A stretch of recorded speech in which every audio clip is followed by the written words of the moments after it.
Captive audience. I'm Sunny Danforth. You need to register to vote.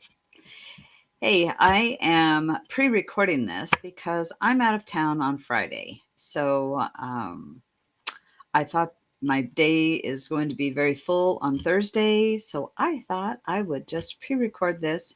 But I have a lot of things to talk about this evening on Captive Audience. Thank you so much for joining me. And we're just going to dive right in. And truthfully, it all starts with my title I put down there of Register to Vote.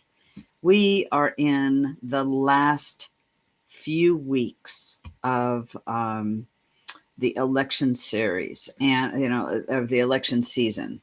And as we finished on Wednesday with Dawn Anderson, it was don't let off the gas.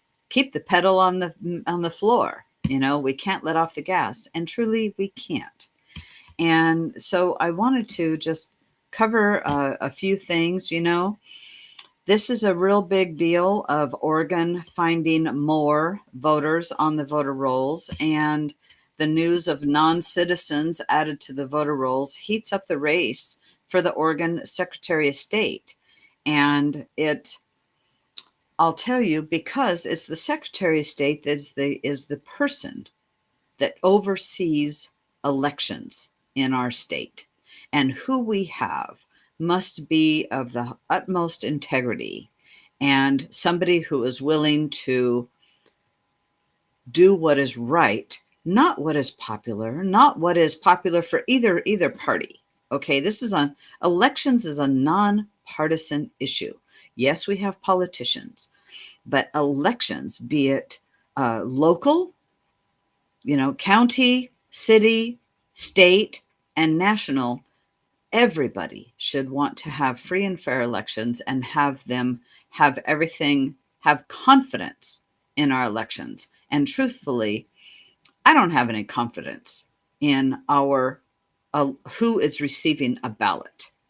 I don't, because there are people that should never have received a voter registration card that have.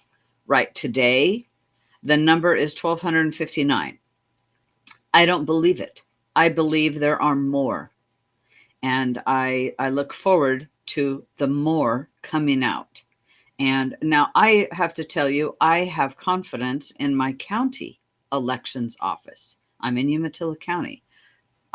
I do have a lot of confidence in our county elections because I have worked with many of the people in there for 6 years. It's been since before 2020, and like 2014 to 2020, and learning the processes. It was very educational. I loved helping in the process of opening ballots and reviewing them and seeing if somebody didn't spill their coffee on it, that it'll go through the machine, which that's all part of it.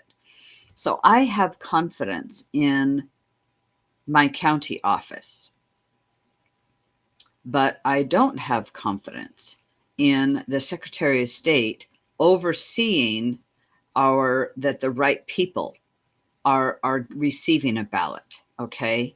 And so one of the most glaring distinctions is that is in our Secretary of State's race is that the Democrat nominee Tobias Reed for the Secretary of State's position would like to see Oregon's vote by mail serve as a national model, while Republican Dennis Linthicum filed a lawsuit questioning the validity of mail-in voting. That is stark differences in the candidates. And you cannot beat having ID and in-person voting. You can't. Vote by mail was sold as a bill of goods. Oh, yes, it's convenient. It is convenient. More people will vote because everybody gets a ballot, Yeah, everybody gets a ballot, even illegals in the state of Oregon. I believe the number's higher. So that is the stark differences of the two main candidates running for Secretary of State.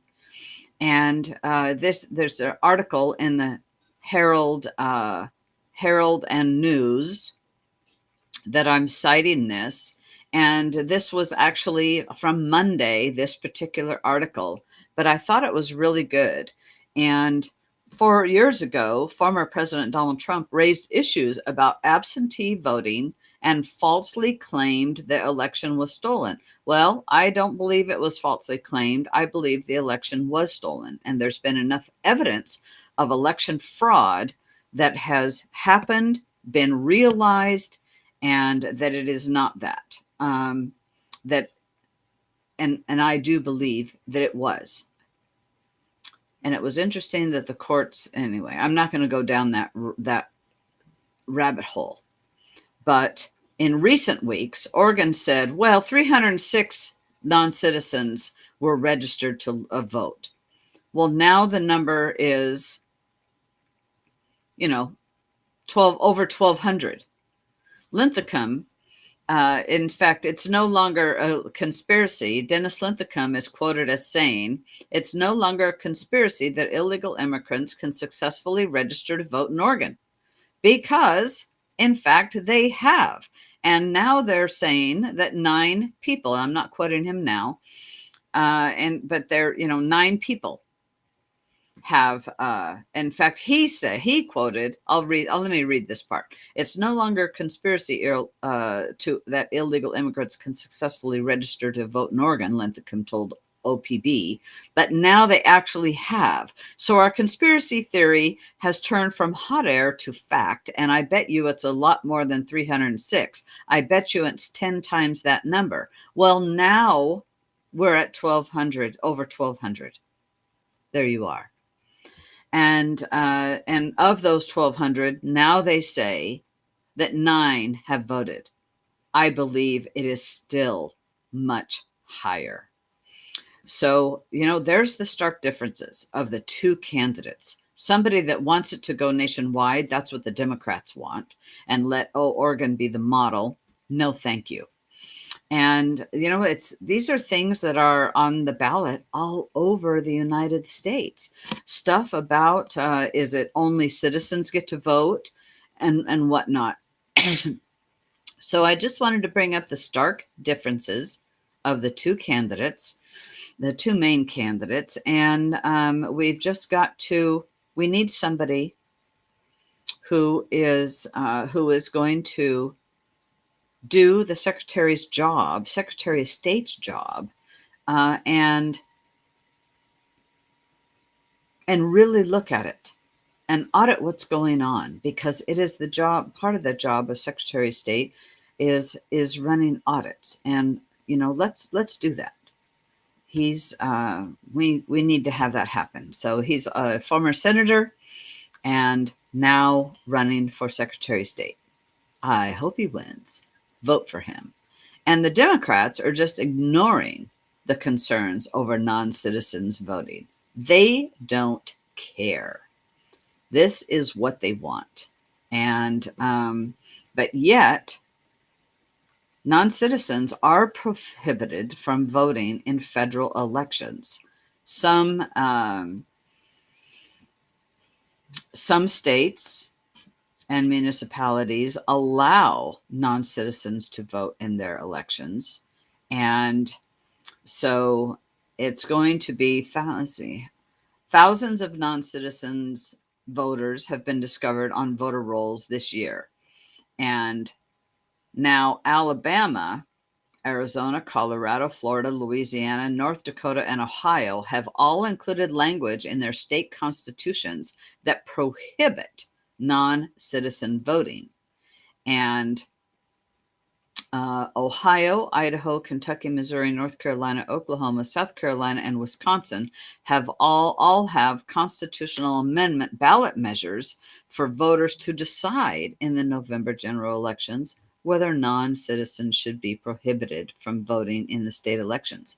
And I hope the citizens vote, because it's a right of those born in this country or naturalized in this country to be voting. if you that's kind of like you're vetted, you're vested in the country. So yes, you have the right to vote. So we'll there's other states that are other things are going on in, but we absolutely need to fight that it's only citizens that get to vote. Period. Period. Monique Despain, who is running for Oregon 4th District, she has condemned Val Hoyle's vote against the Violence Against Women, the Violence Against Women by Illegal Aliens Act. Hoyle chose the illegal alien rapist over and abusers over women. Hoyle might not even be able to define a woman for all I know. But a woman not supporting a woman and choosing illegal aliens over women. I don't care if the woman is an illegal alien or not, but it's, you're going to support that. And Val Hoyle voted against the Violence Against Women by Illegal Aliens Act, which would have made non-U.S. nationals aliens under federal law who admit to or are convicted of domestic violent crimes and sex offenses, including conspiracy to commit a sex offense, inadmissible for entry and deportable. So if they had raped somebody, been convicted of it, or admitted to it, you kick their ass out of the U.S. That's how it ought to be. And they're not allowed back in. And yet people will try. We've got to finish the wall. We've got to lock our borders down. It is such a, we have laws in our country that make it illegal for people to enter illegally. And it is beyond, I get so mad that a president can come in and go, oh, well, we're just doing this. We're just going to ignore that. That has to stop. It has to stop. And yet, people just aren't doing enough to do it. So for Oregon's 4th District, we need to do everything we can to help Monique Despain beat Val Hoyle and get another congresswoman into Congress. This will help our Congress, and it's a boon for Oregon. It's a huge boon for Oregon. So I thought tonight I'm going to talk all about politics and some key races that we need to win in Oregon. And this is one. Let's kick Val Hoyle out and put Monique Despain in. This will have an effect on Oregon, but it will also have an effect in Congress. Also going back to voting by mail, we could have a new reason to be concerned about vote by mail because the in key swing states of Georgia, members of the National Association of Letter Carriers Union, this is an interesting story.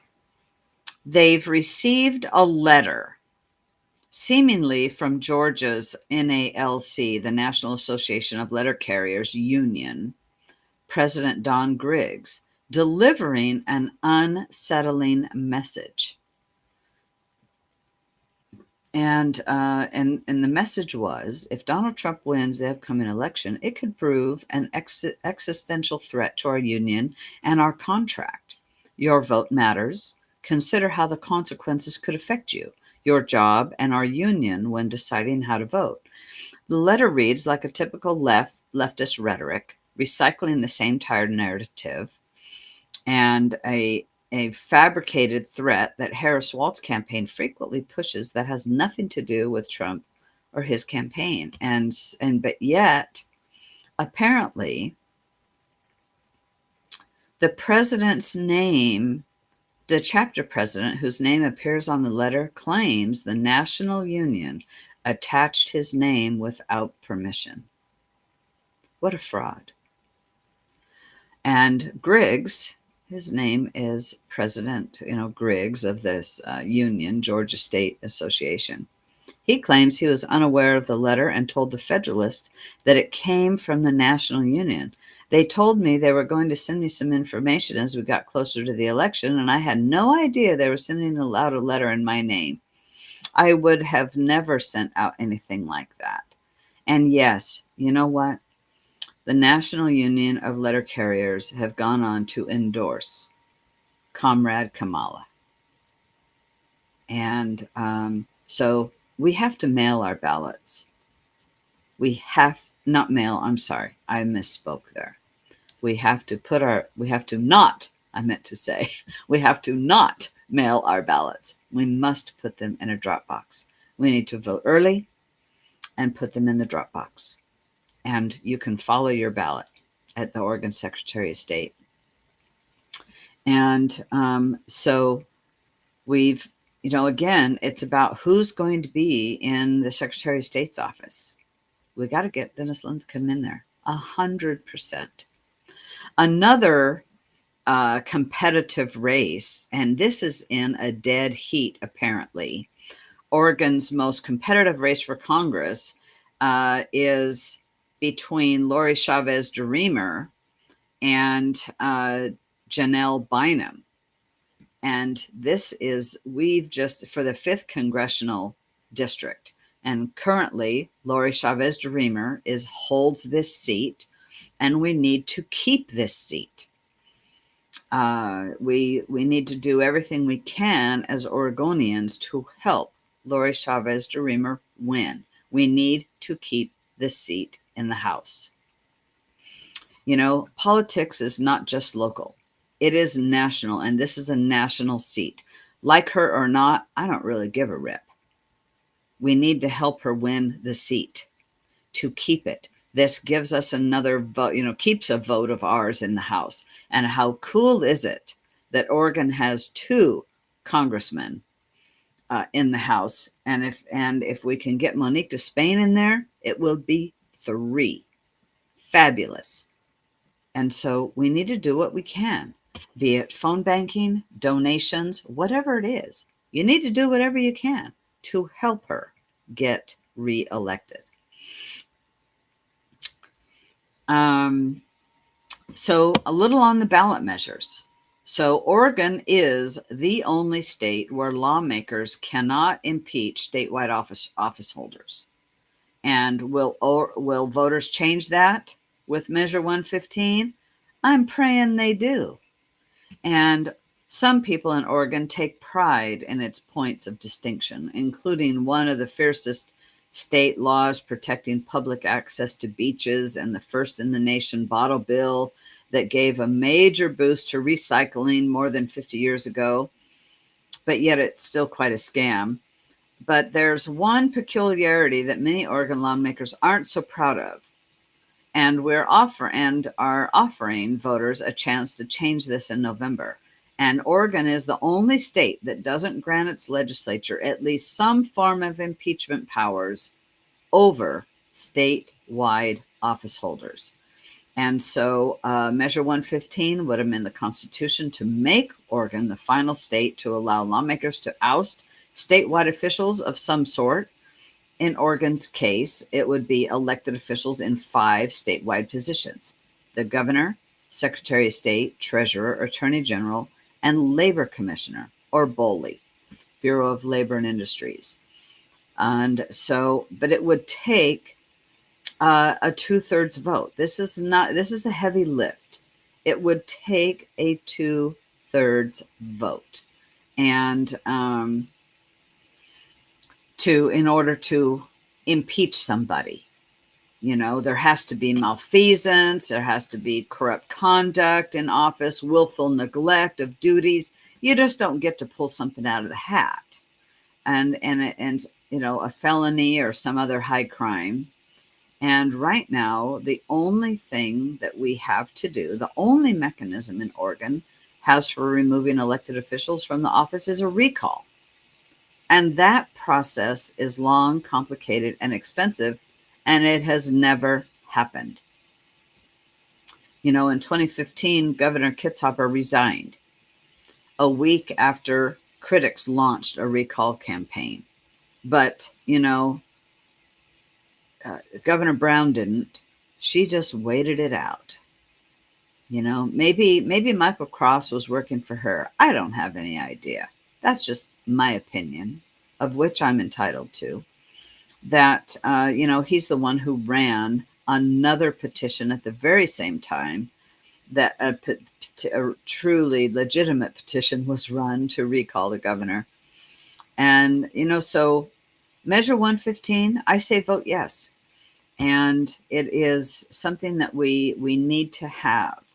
It's, I believe we need to have that in order to be able to hold our statewide elected people accountable, because truly they can do anything they want and you can't get rid of them unless you recall them. And so, unfortunately, there's some in our legislature that are saying no. Do we want one party using this provision to target the other party without a vote of the people? Well, I don't think that will happen. Could I be wrong? Certainly.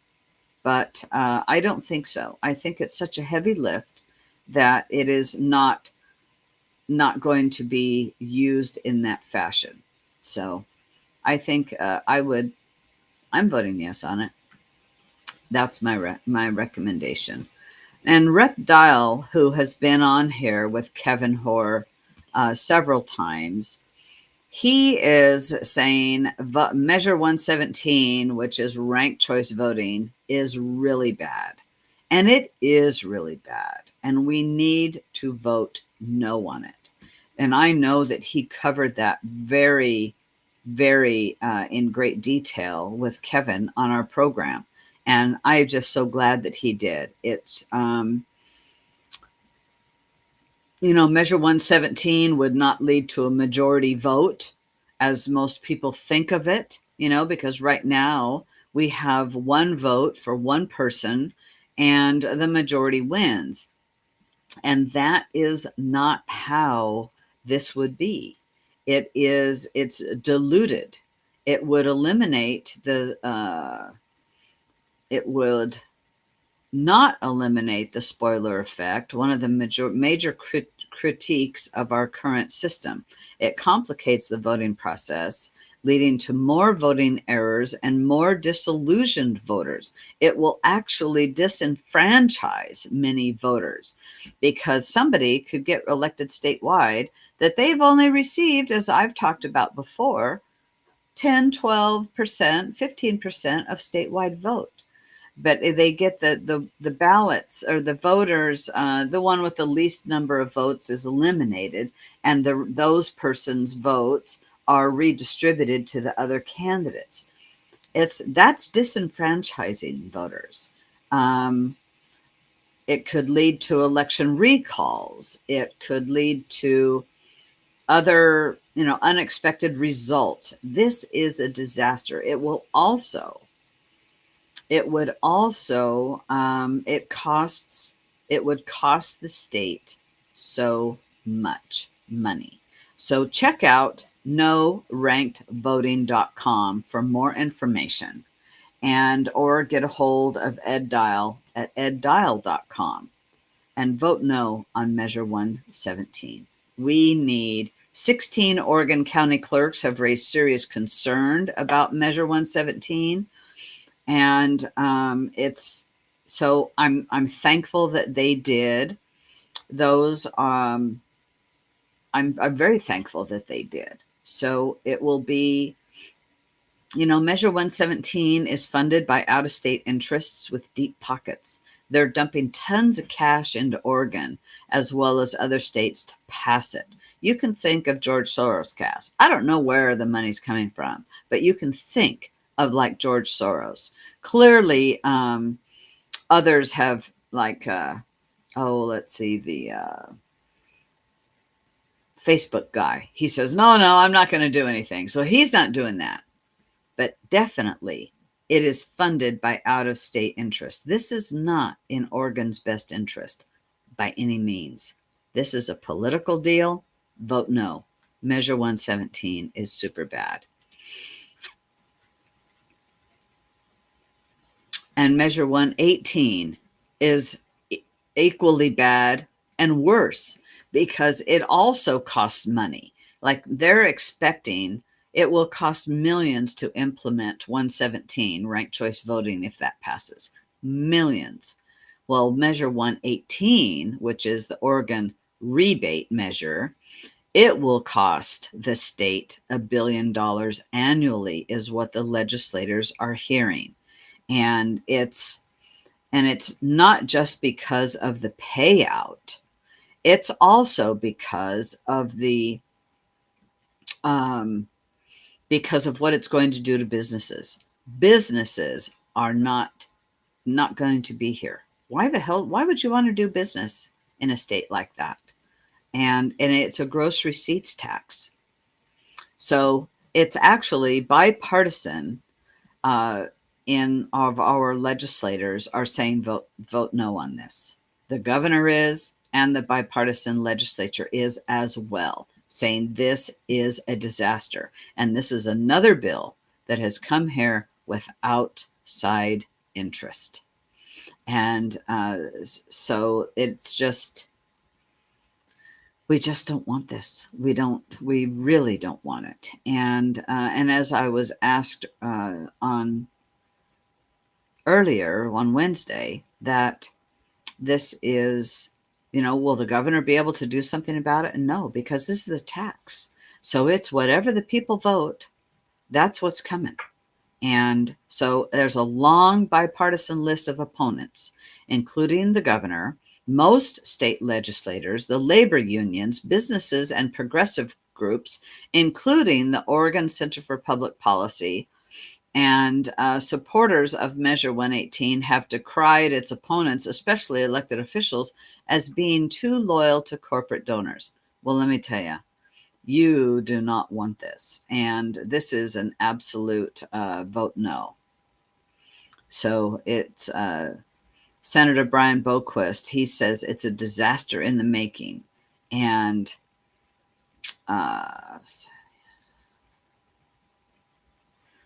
I'm reading here.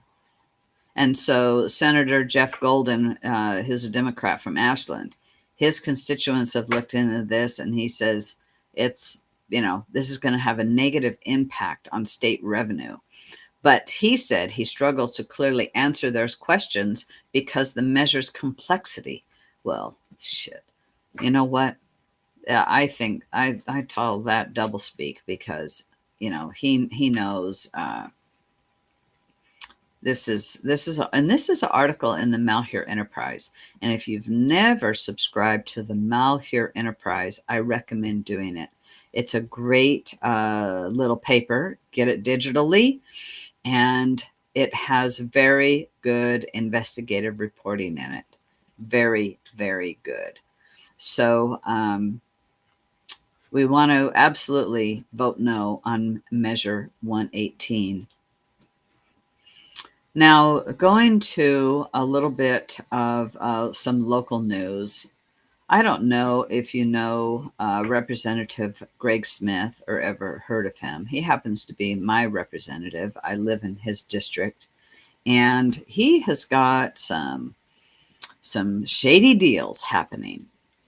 And this is also an article that I'm looking at from the Malheur Enterprise, and it is written by Les Zeitz from the Enterprise. And apparently there is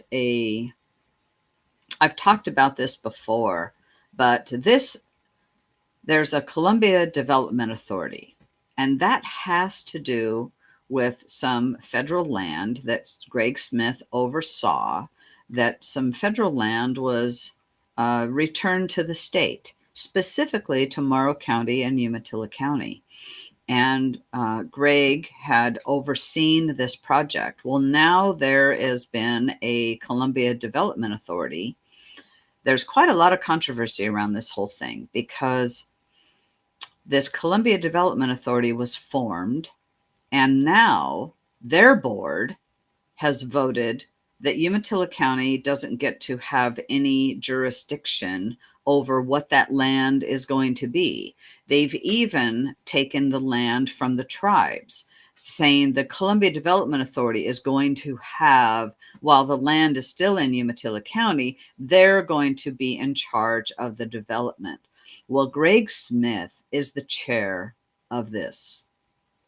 And, I'll tell you, I find it to be in conflict as a sitting legislator that can write laws and vote on them and then make money on them, because through the Columbia Development Authority and through his own economic development business. So in this story, it is from Pendleton, a public employer of Greg Smith, the longest serving member of the Oregon House, on Friday revoked his significant pay raise over accusations he manipulated the public agency. So the headline, so I just gave you a little bit of backstory. Well, the front story there's lots that's gone on, that apparently let me see about this other story here. So let me see. On September 10th, the Malheur Enterprise wrote that Greg Smith exaggerates his duty to engineer a pay raise from a struggling public agency. The public agency and he is the paid executive director of the Columbia Development Authority, based in Port Boardman. The authority is turning a former Army base in Eastern Oregon into industrial property. And this whole thing, because I live in Umatilla County, I was at some of the very beginning meetings of this, and this whole deal has not gone as was promised by Greg Smith. Period. Has not gone the way it was promised, that Umatilla County would be overseeing the development of this. But now it's the Columbia Development Authority. Well, apparently, he wanted to arrange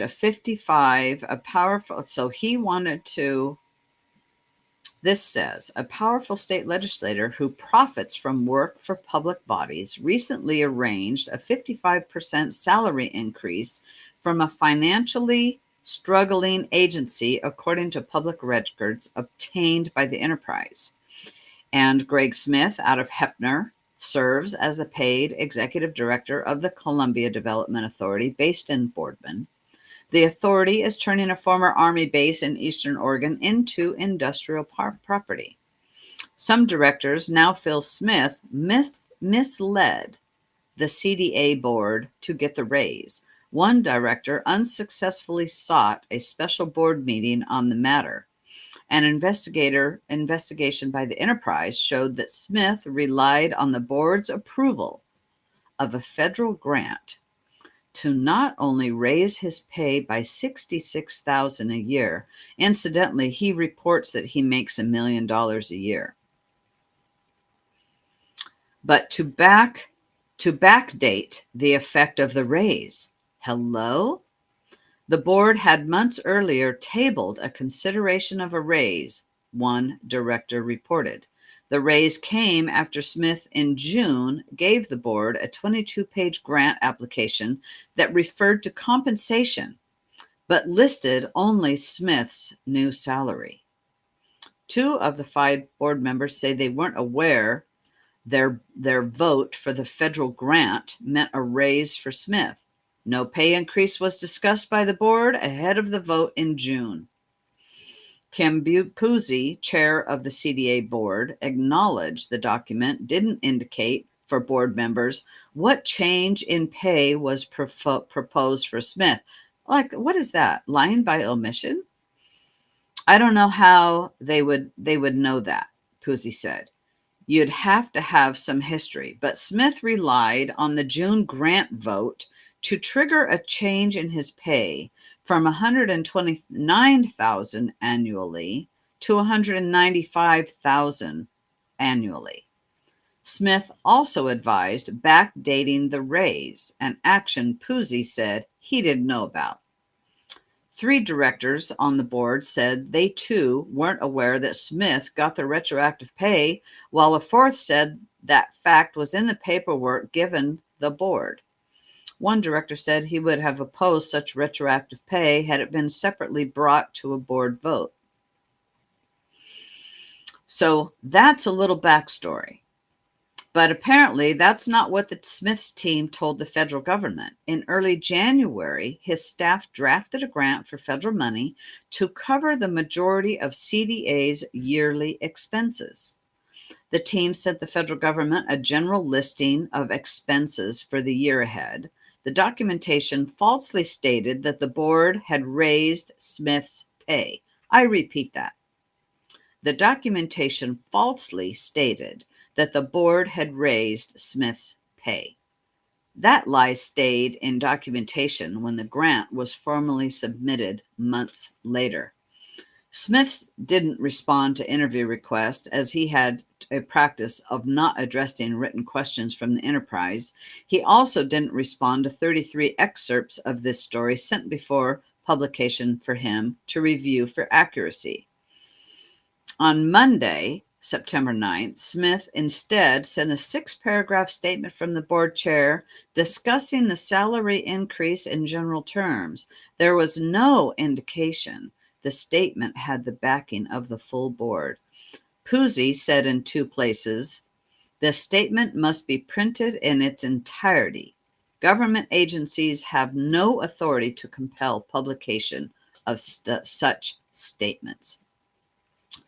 My work hours were 24 hours a day, 7 days a week. I feel I have more than honored this agreement and have always made myself available. That's a quote from Greg Smith, executive director of the Columbia Development Authority. How much time Smith puts in for his salary isn't clear. Through public records requests to the CDA, the enterprise obtained Smith's time slip in his calendar. And his time slips don't really match up with that statement. He reported 8 hours of work every day to the CDA. But how can he do that when he's also a legislator? On February 8th, for instance, he listed 8 hours of work for the CDA, for the authority. His CDA calendar for that day is actually blank. That day, he was in Salem, at work at the Oregon legislature, among other activities at the Capitol that day. Smith's Facebook page showed that as a legislator, he met with staff and students from one of his private clients, Eastern Oregon University.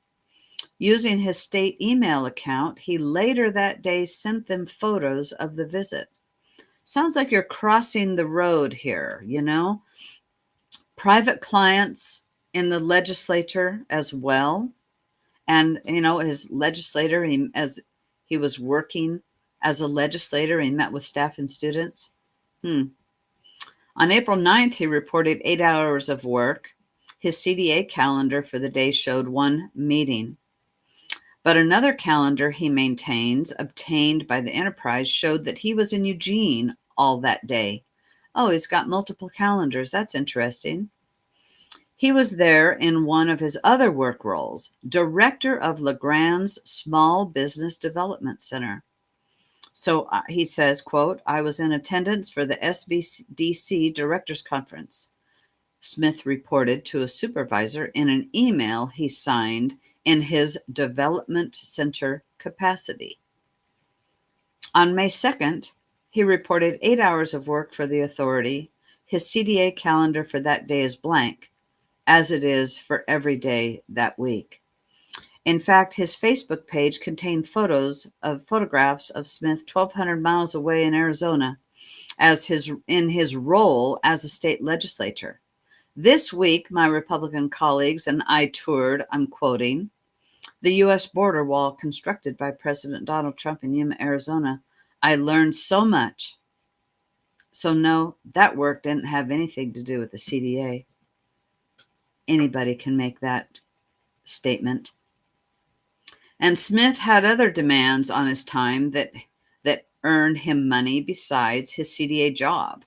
His business, his company, for instance, operates the Small Business Development Center 100 miles from Boardman at Eastern Oregon University. Smith is a senior lead advisor and until April was its director.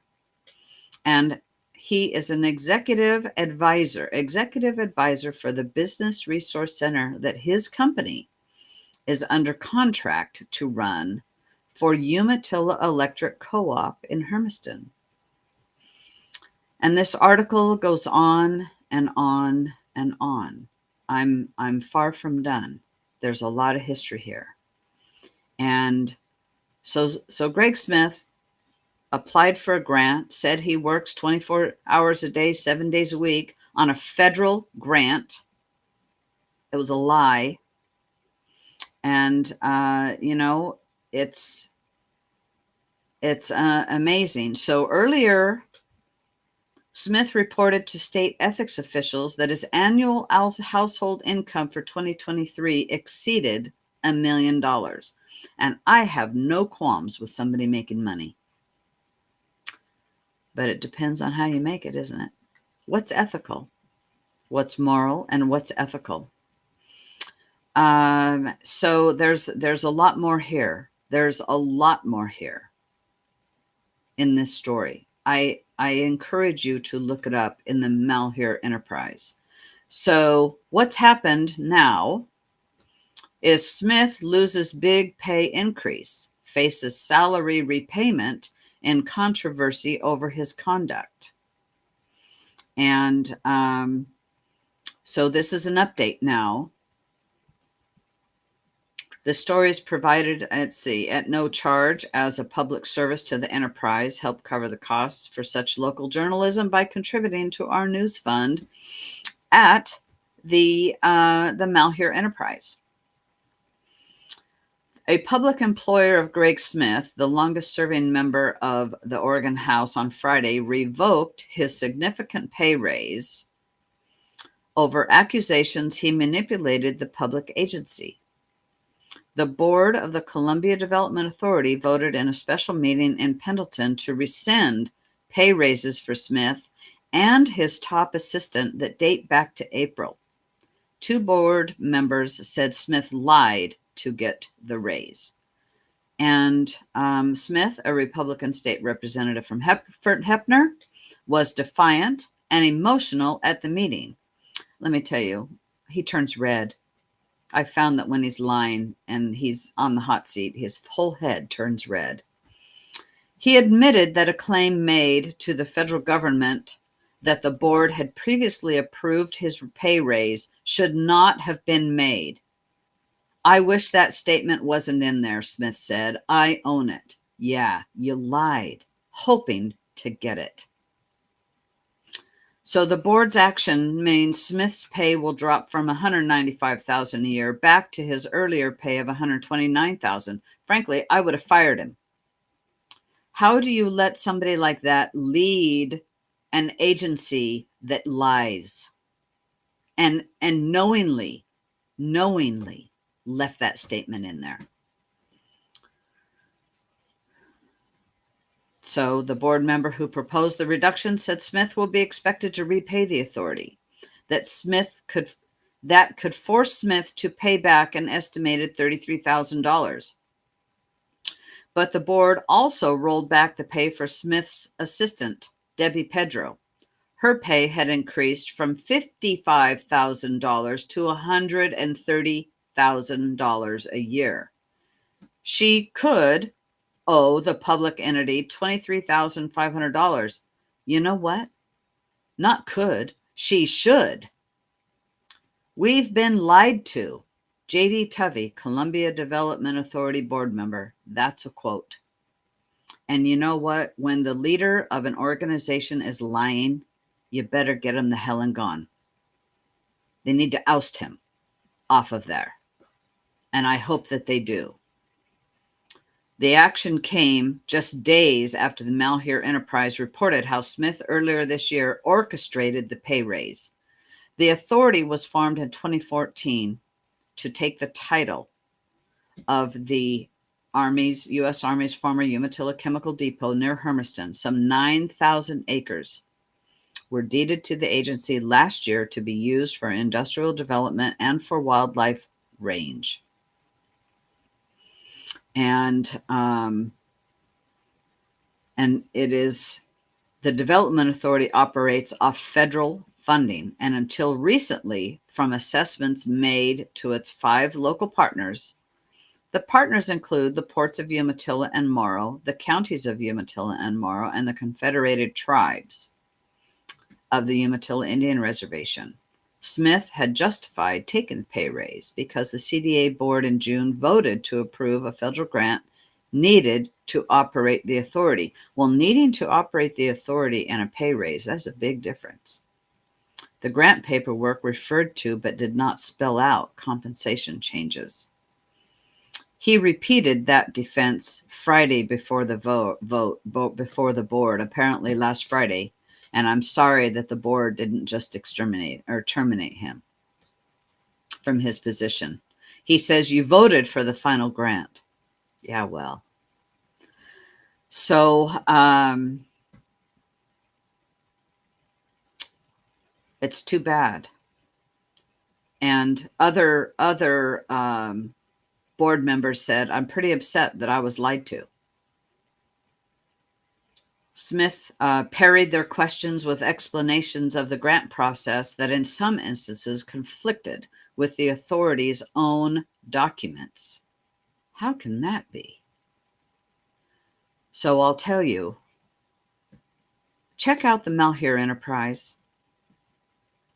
Check out Greg Smith. He doesn't, he's not worthy to hold these leadership positions. And don't forget, he is a legislator. He is a legislator. He's up for re-election. And I haven't voted for him in years, truthfully. Not that my vote matters to any of you, and it's only my business. And I'm not telling you what to do. But I haven't. I've had dealings with Greg Smith over the years, and I've learned that he is not the most upstanding and truthful person. That's from my own experience, and it is also my opinion. So the Malheur Enterprise is wanting help to investigate the Eastern Oregon University's money ties to Greg Smith. They're saying help the enterprise investigate it because there is something going on. I don't know what it is, but they are investigating. The Malheur Enterprise discovered that apparently a secret fund, while investigating the university's financial links to State Representative Greg Smith. And to dig deeper, the enterprise is requesting public records from Eastern Oregon University so they can track this fund. And and it costs money. It costs money for this. And I'll tell you, get a subscription. Donate a little. Because this is the type of investigative journalism that we need in Oregon to hold people accountable. And it's right here in Oregon. Give. I would give. Back to some little bit more lying going on. This is now for Comrade Kamala Harris. You know, she got this endorsement from this law enforcement group. It's a total sham. A total sham. A group you've never even heard of. The Police Leaders for Community Safety. They made their endorsement this past Monday via a press release. Well, guess what? They are a very small group that was created in June of this year as a nonpartisan 501c4 and describes itself as an organization that represents dozens of police officials. It's a sham.